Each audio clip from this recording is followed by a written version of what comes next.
The sirens sounded and people in Manitou were ordered to take higher ground. KRDO News Channel 13's Jonathan Petramala is tracking the flooding in Manitou tonight. Jonathan?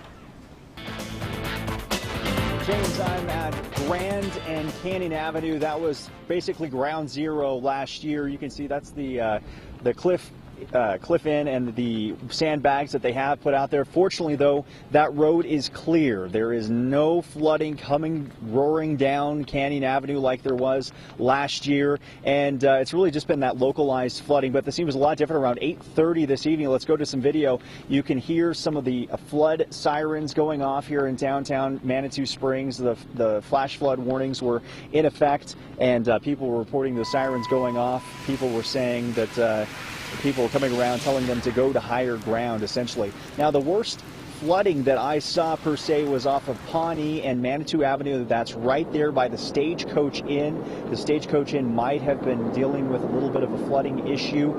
Fountain Creek, though, was not running very high. Fountain Creek stayed very low. So whether it was just where the rain hit or whether the flood mitigation work that's been going on basically since last summer, whether that has been helping, we don't know quite yet, but Fountain Creek really was running low. Now, if you come back out to me live here on Canyon Avenue, we went up the road to where most of the damage hit last year in the Narrows area, right where Williams Canyon empties into Manitou Springs, essentially. They're doing some flood mitigation work there and tearing down some of the homes that were destroyed, but some of those homes are still there. We ran into one gentleman who literally was taking some of the sandbags, some of the construction signs that the sandbags were keeping in place, and he was setting them on his front door, trying to protect his front door just in case anything came down the canyon and went inside to his house. He was trying to do everything he could, grabbing whatever he had around to try and protect his house. But as I said, fortunately, nothing appears to be coming down the canyon.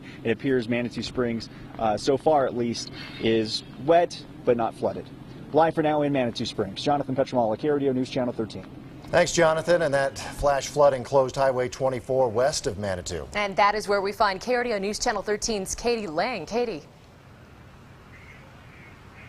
You know, James and Heather, here on Highway 24, the Manitou Avenue exit is where Highway 24 actually closes. And as you can see on the sign here, flash flood warning, the highway is closed. Now, one of the biggest things many of you may remember from last year is the Waldo Canyon burn scar. There was a mudslide that came down across Highway 24. There was also flash flooding, and in one case, a person lost their life. It seems as though the El Paso County Sheriff's Office and many of the other officials at this point in time are taking any precautions they can with these flash flood warnings, with these road closures to make sure that nothing like that ever happens again. Now, out here at this point in time, there are still some cars going. In fact, some cars are lining up, many of them trying to get up Highway 24. Instead, they are being detoured when they hit the first exit here on Manitou Avenue. It's still raining. It has let up a little bit, but it's overall been pretty nasty out here tonight and pretty scary for the first real flooding of the season. You guys, back to you in studio. All right, thanks so much, Katie. And because of the flash flooding, the Red Cross opened an evacuation center in Manitou Springs. It's at the historic Manitou Congregational Church. That's at 103 Pawnee Avenue.